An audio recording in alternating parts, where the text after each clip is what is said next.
Today we're going to take you through the steps of basic screen printing.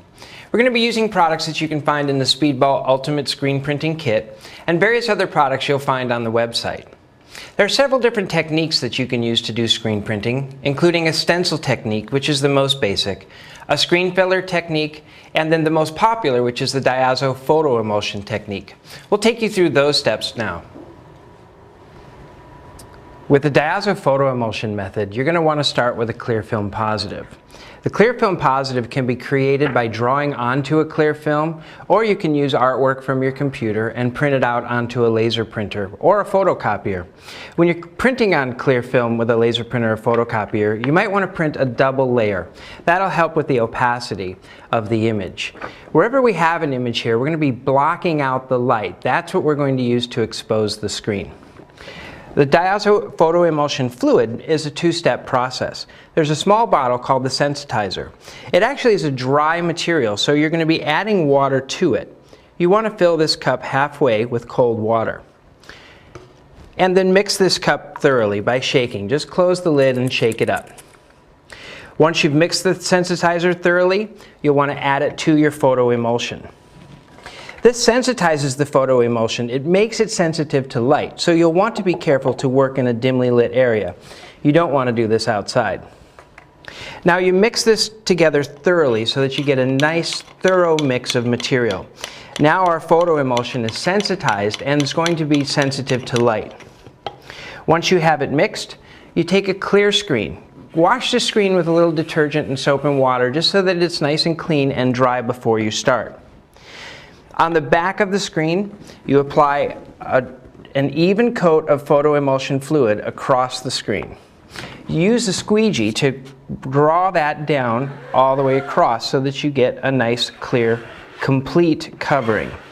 We're going to add a little more.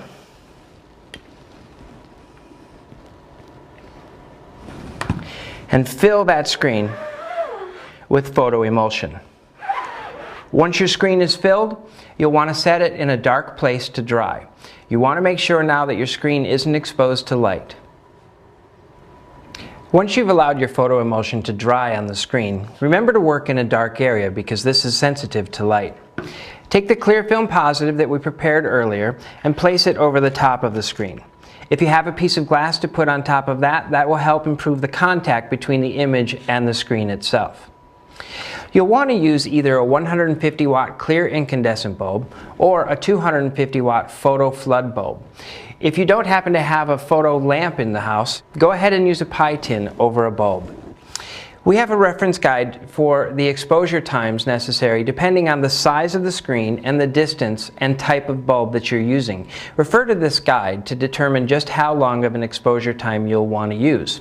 Here we have a screen that's about 12 inches away. We're using a 150 watt incandescent bulb, so we're going to expose this for about 45 minutes. After the end of your exposure time for your particular screen, you're going to want to take the screen to a kitchen sink. What we're going to do is wash away the Diode emulsion coating that was protected from light. All of the coating that was exposed to light is going to remain hard and actually resistant to water. The unexposed area is going to wash away under the sink. You can see what we'll want to do is work both the front and back of the screen until we can clearly see the image available on the screen itself. Once you've washed out your screen and allowed it to dry, you're going to want to use some masking tape to mask off the inside edges of the screen. This keeps the ink from running in underneath the edge of the screen and the frame itself. Apply a nice border of masking tape, and now we need to select the type of ink we're going to use. There are various different types, including water-soluble, acrylic ink, and fabric ink. Today we'll print on a t-shirt, so we're going to use the Speedball fabric ink. You also want to select the correct squeegee for your project. There are two basic types of squeegees, a fabric squeegee and what we call a graphic squeegee. The fabric squeegee has a rounded edge, and the graphic squeegee has a square edge for sharper printing. The rounded edge in fabric printing allows us to draw over the fabric without creating buckles. You'll want to take a t-shirt and stretch it over a piece of cardboard.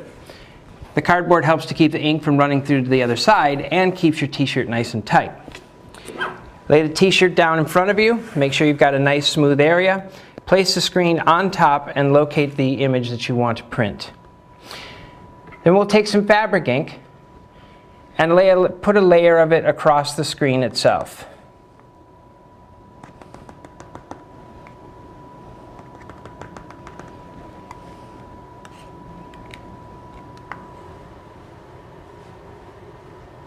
Then taking our fabric squeegee, we'll want to start with what's called a flood fill.